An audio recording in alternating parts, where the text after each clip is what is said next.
Welcome back to ಸ್ನೇಹ ಲೋಕ YouTube channel. ನಾನಿವತ್ತು ಹೆಸರು ಕಾಳು ಪಲ್ಯ ಮಾಡ್ತಾಯಿದ್ದೀನಿ ಫ್ರೆಂಡ್ಸ್.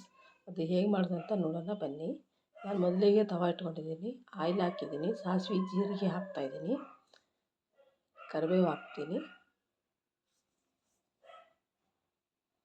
ಮತ್ತು ಟೊಮಾಟೊ ಮತ್ತು ಈರುಳ್ಳಿ ಮತ್ತು ಹಸಿಮೆಣಸು ಹಾಕ್ತೀನಿ. ಇವೆರಡು ಸ್ವಲ್ಪ ಫ್ರೈ ಆದಮೇಲೆ ಟೊಮೆಟೊ ಹಾಕ್ತೀನಿ. ಈ ಪಲ್ಯ ರೊಟ್ಟಿ ಜೊತೆಗೆ ಮತ್ತು ಚಪಾತಿಗೆ ತುಂಬ ಚೆನ್ನಾಗಿರುತ್ತೆ. ಒಂದ್ಸಲ ಟ್ರೈ ಮಾಡಿ ನೋಡಿ. ಇವು ಎಣ್ಣೆಲೇ ಚೆನ್ನಾಗಿ ಫ್ರೈ ಆಗಬೇಕು. ಈ ಥರ ಹೆಸರುಕಾಳು ಪಲ್ಯ ಮಾಡೋದಕ್ಕಿಂತ ಮೊಳಕೆ ಬರಿಸಿದ್ರೆ ಇನ್ನೂ ಇರ್ತಿತ್ತು. ನಾನು ಅರ್ಜೆಂಟಿಗೆ ಹಾಗೆ ಮಾಡ್ತಾಯಿದ್ದೀನಿ. ನಾನು ರಾತ್ರಿನೇ ನೆನೆಸಿದ್ದೆ, ನೆನೆಸಿರೋ ಹೆಸರು ಕಾಳು.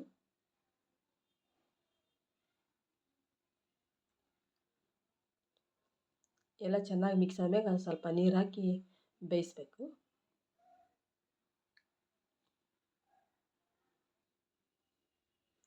ನೀರು ಹಾಕಿ ಸ್ವಲ್ಪ ಮುಚ್ಚಿಟ್ರೆ ಚೆನ್ನಾಗಿ ಬೇಯ್ತೇವೆ.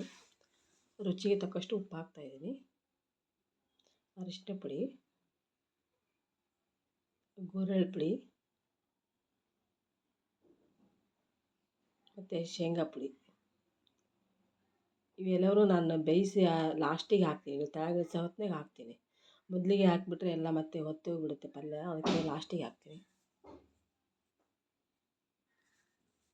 ಇದರದ್ದೇ ಸಾರು ಎಲ್ಲ ಮಾಡ್ತಾರೆ, ಚೆನ್ನಾಗುತ್ತೆ. ಹೆಸರುಕಾಳು ಸಾಂಬಾರು ಅದು ರೊಟ್ಟಿ ಜೊತೆಗೆ ಚೆನ್ನಾಗಿರುತ್ತೆ, ಅನ್ನದ ಜೊತೆಗೂ ಊಟ ಮಾಡ್ಬೋದು. ಅದು ಚೆನ್ನಾಗಿರುತ್ತೆ. ಸೈಡಿಗೆಲ್ಲ ಪಲ್ಯ ಎಲ್ಲ ಇದ್ದರೆ ಸೈಡಿಗೆಲ್ಲ ಹಾಕೊಳ್ಳೋಕ್ಕೂ ಚೆನ್ನಾಗಿರುತ್ತೆ.